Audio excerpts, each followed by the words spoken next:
Olá pessoal, bem-vindo a mais uma aula aí de Geografia. Nós vamos continuar com a matéria de Demografia. Hoje a aula vai ser um pouco mais extensa, porque a gente vai ver algumas coisas de forma mais aprofundada, tá? Primeira coisa que nós vamos ver aí é a questão do crescimento da população. Olha só esse gráfico. É um gráfico que mostra aí o crescimento da população mundial na Era Cristã. A Era Cristã é o que se entende aí do ano zero até os dias atuais, e esse gráfico ainda passa um pouco, coloca aí até 2100. Esse gráfico está mostrando a quantidade da população total do mundo ao longo desse tempo todo. E o que vocês podem ver ali em grande parte da história da Era Cristã? Do ano zero até mais ou menos ali 1800, 1750, a população mundial se mantinha praticamente a mesma, com algumas variações, em mais ou menos aí 1 bilhão de habitantes. Ou seja, não crescia nem diminuía muito, ficava mais ou menos estável.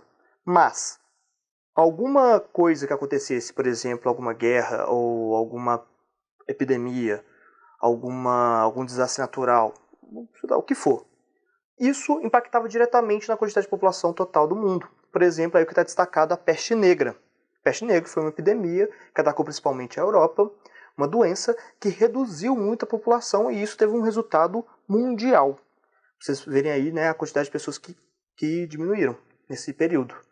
Mas algo acontece em 1750 que a população começa a aumentar de forma exponencial, forma muito rápida. Revolução Industrial, gente, a gente pode ver aí que é um divisor de águas, é quando a população passa a ter mais acesso a recursos, pode ser tanto de alimentos, mas também de tecnologias sanitárias, higiênicas e tal. Isso aí são coisas que fazem com que a população do mundo passe a crescer mais. Se a gente vê lá os nossos conceitos, o crescimento vegetativo do mundo, ou seja, nascimento menos mortalidade, passa a ficar com uma diferença muito grande. Passa a haver mais nascimentos e, ao mesmo tempo, menos mortes, devido a algumas transformações aí socioeconômicas, algumas transformações de tecnologia disponível também. Nesse gráfico tem destacado alguns outros episódios que vão permitir que a população continue crescendo, mas também não mostra o que pode vir a acontecer futuramente. O que esse gráfico daí mostra, gente, é que a população realmente do mundo está crescendo muito e está muito maior do que em qualquer outro período histórico da Terra. Tá? E aí, algumas questões são trazidas. Quais são os fatores que levam a população mundial a crescer? Se a gente pudesse aí destacar um por um. Ou, ela ocorre de modo igual em todos os países? Será que o que aconteceu na Europa é o mesmo que aconteceu na América, que aconteceu na Ásia, na África? Ou, até quando a população mundial vai crescer? Esse gráfico, por exemplo, aí mostra que a partir da Revolução Industrial a população só tende a crescer, crescer, crescer, crescer. Será que é exatamente isso que vai acontecer? Só crescer e não vai parar? São algumas questões que a gente pode levantar. E hoje nós vamos tentar responder algumas. Tá? Por exemplo, ela cresce de forma igual em todos os países? Vejam só esse outro gráfico que eu coloquei aí, ó, população mundial por grupo de países e desenvolvimento.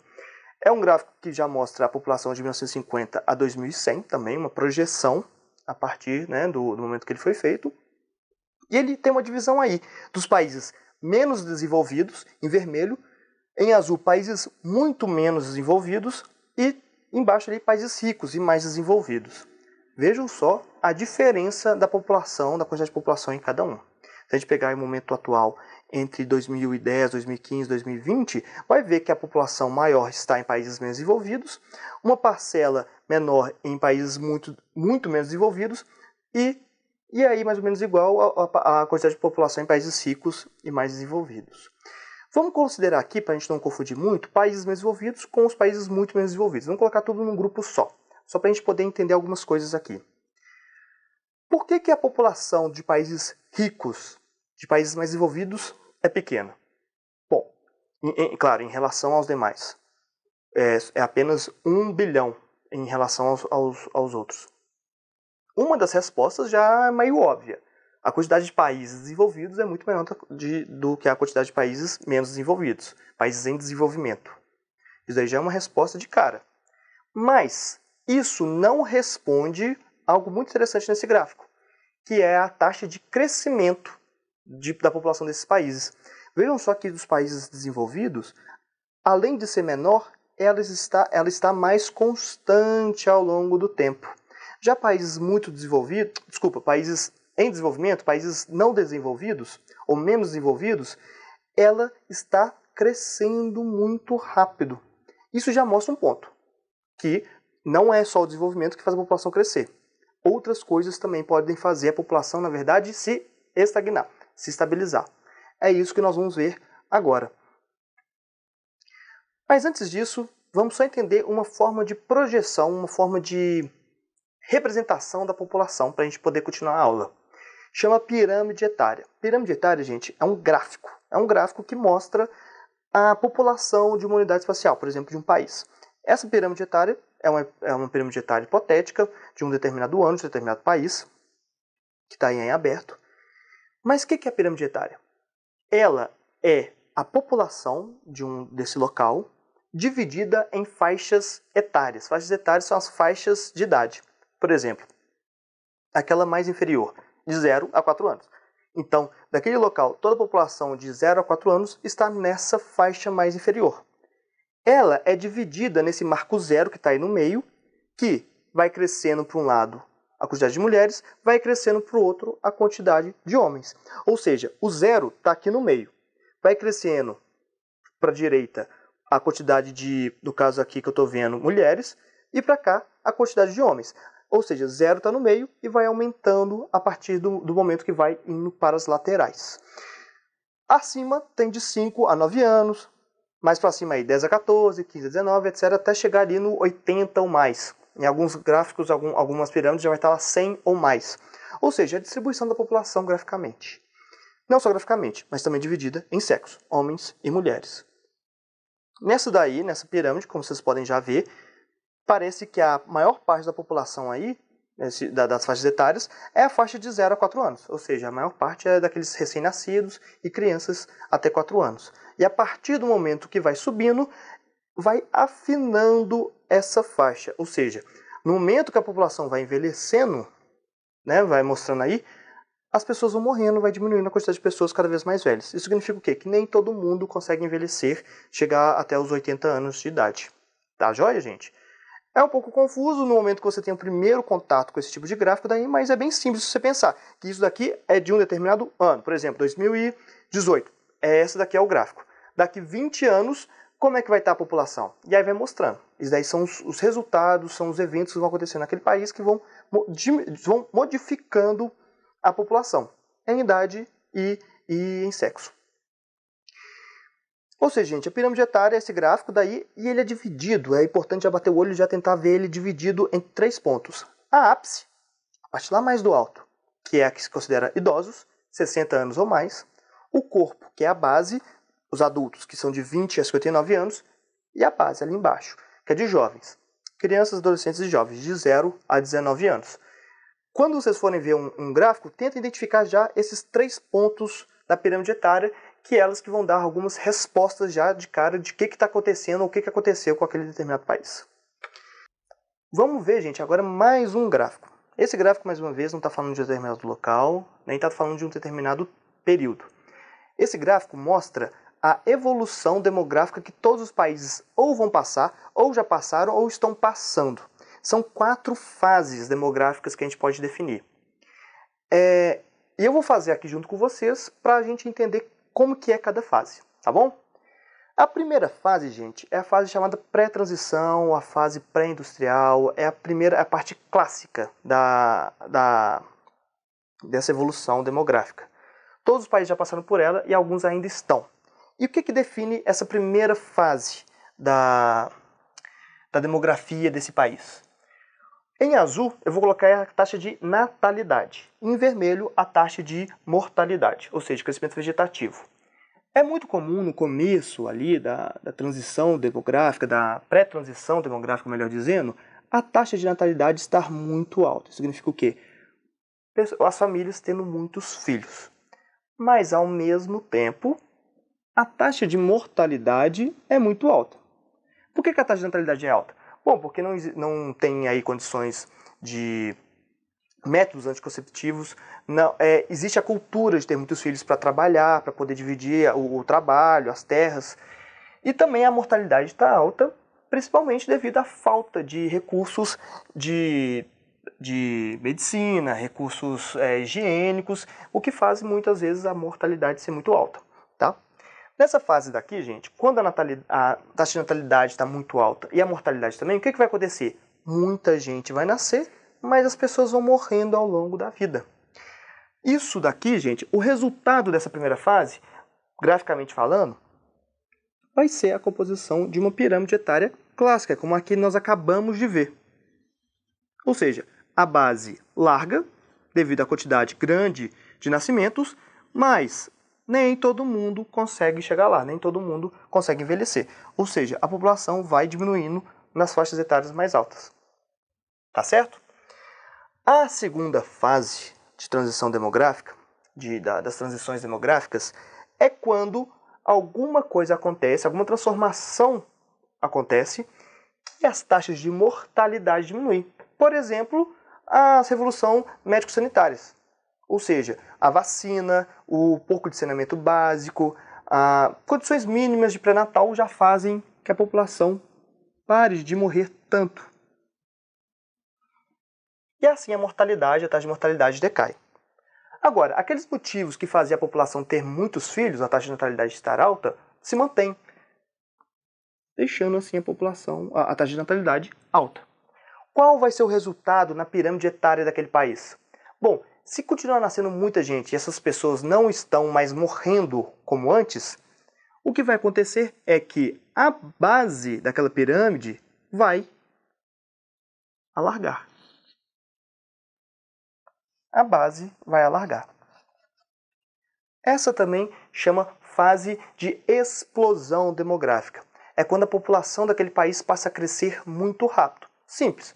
A quantidade de nascimentos continua alta, pode até crescer nesse momento, e a taxa de mortalidade reduz muito. Ou seja, o crescimento vegetativo daquele local aumenta muito, conhecido também como explosão demográfica. O que acontece logo depois da explosão demográfica?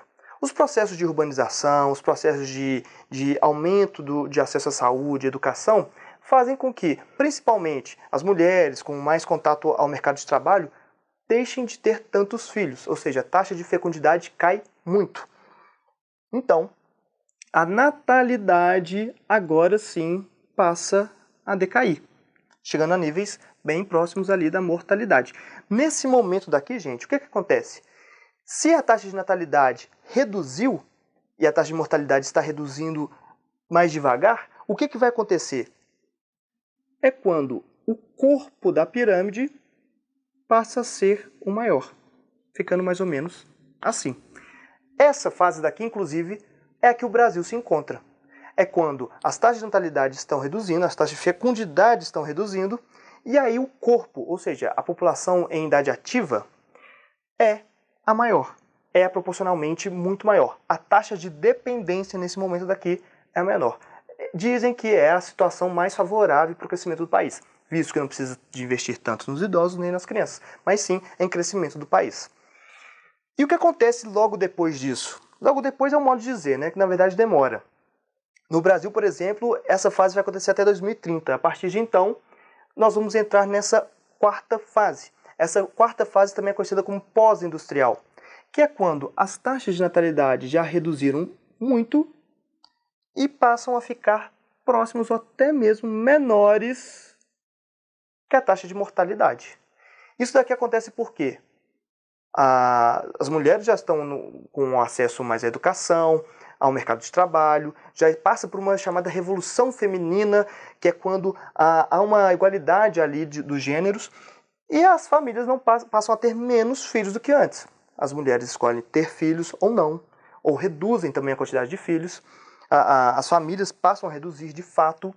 E assim, gente, a gente chega nessa fase daqui, que é do envelhecimento da população, que o Brasil já vai passar aí a partir de 2030, já vai estar bem próximo dessa fase, e 2050 está bem no ápice dessa fase daqui. Graficamente falando, a pirâmide etária deixa de ser uma pirâmide e passa a ficar mais ou menos assim, em formato de retângulo. Por quê?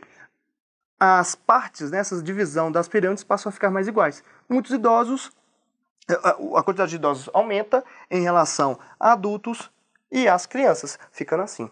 Muitos países, gente, inclusive a taxa de mortalidade já passou a de natalidade, ou seja, o país já não cresce mais naturalmente. Depende das imigrações para se manter na demografia mais estável. Tá joia? Gente, é isso daí essa parte aí muito importante, esse gráfico, para vocês entenderem essas fases daqui, e nós vamos discutir mais avante. Tá? Vamos pegar aqui a pirâmide etária do Brasil atual, de 2010, mas que representa aí bastante atualidade. Olha só como está bem parecido com essa pirâmide daqui. A base está reduzindo, né? O corpo aumentando, ou seja, essa população envelhecendo, e os idosos começando a aumentar. Ou seja, a taxa de dependência logo logo vai começar a aumentar de novo. Nós estamos vivendo o chamado período bônus demográfico, que é quando se tem mais condições de crescer. É dito a fase mais favorável ao crescimento econômico, crescimento social, qualidade de vida. Por que isso acontece? Por que a transição demográfica acontece? Principalmente porque há uma melhor qualidade de vida, ou seja, a expectativa de vida aumenta, as pessoas não estão morrendo, mas estão conseguindo envelhecer mais, e ao mesmo tempo, como eu já falei, a maior presença de mulheres em setores tradicionalmente masculinos, muito forte, né, na questão do mercado de trabalho, faz uma diminuição da fecundidade. O Brasil, na década de 60, era mais ou menos de 6,8 filhos por mulher de idade fértil. A taxa de fecundidade estava em 6,8. Hoje, já está menos que a taxa de reposição, já está em mais ou menos em 1,7. Ou seja, olha só essa transformação em pouco tempo, relativamente pouco tempo, e olha só essa revolução, essa mudança na demografia brasileira. Isso é muito importante para a gente conseguir aí entender alguns fenômenos que estão acontecendo e que possam acontecer no futuro. E aí, gente, qual que vai ser o resultado disso, então?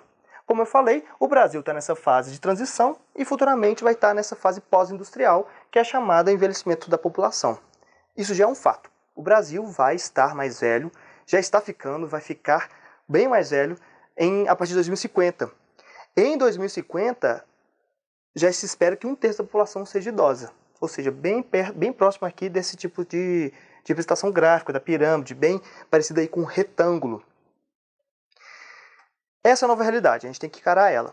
E aí fica a questão, como que vai ser feita esse envelhecimento da população? Ele vai ser encarado como um problema? Muitas vezes é colocado como um problema econômico, um problema social.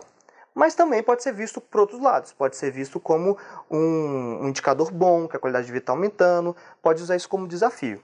Sem querer esgotar esse assunto, mas já dando alguns pontos, pontuando algumas partes importantes para a gente poder refletir, é pensar o que é o envelhecimento da população. Primeiro, o que é?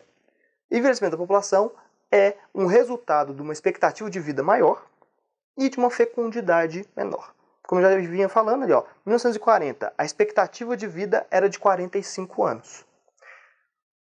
Hoje é de 75 anos. A fecundidade era de 6,2. Em 2015 era de 1,39 e só está diminuindo. Ou seja, isso daí representa algo interessante. Aumentar a expectativa de vida de um país significa que as pessoas estão vivendo mais. Isso daí é um indicador bom para o país. Se está envelhecendo, quer dizer que está aumentando a qualidade de vida, está aumentando a expectativa de vida, pelo menos. Se encarar como um problema, podemos ali pensar em questões de dificultar a aposentadoria, aumentar a idade mínima de aposentar, aumentar a quantidade de tempo para poder contribuir para a Previdência Social. É algo que vem sendo falado muito sobre as reformas da Previdência. Algo que é aumentar a quantidade de tempo que a pessoa tem que trabalhar para poder aí aposentar e também outras questões que têm relação com o preconceito ao idoso. Mas também podemos encarar isso. Bom, já que vai ser a nova realidade, e que eu espero que a ideia de todo mundo seja aqui envelhecer, podemos ver como um desafio a ser enfrentado, um ponto a ser superado pela população brasileira, pelo Estado brasileiro. Uma das formas, então, seria investir no idoso. Investir na saúde preventiva, incluir no mercado de trabalho, mesmo que aposentado, continuar trabalhando, igualdade na previdência, acabar com os privilégios, melhoria da mobilidade do idoso, ou seja, envelhecer com qualidade. Isso daí são alguns pontos que a gente pode trazer aí para refletir. Será que realmente é ruim envelhecer? Ou isso, na verdade, seja um ponto interessante aí para o desenvolvimento do país? Só uma curiosidade aqui. Muitas vezes se fala que o idoso é um peso econômico. Mas eu estava estudando isso a respeito e achei algo legal. mais da metade dos municípios brasileiros, ou seja, 64% dos municípios brasileiros, a quantidade de dinheiro recebido pela aposentadoria é maior até mesmo do que a receita total dos municípios. Ou seja, a aposentadoria move muitos municípios aí, é muito importante para a economia do país como um todo. E fica aí a questão, será que é um peso ou na verdade é um fomento à economia? Sem querer, esgotar o assunto, fica aí umas questões para a gente poder trazer, quem sabe discutir na redação, se for essa daí o tema, ou talvez uma questão que venha aí na frente. Tá joia, gente? Até a próxima aula.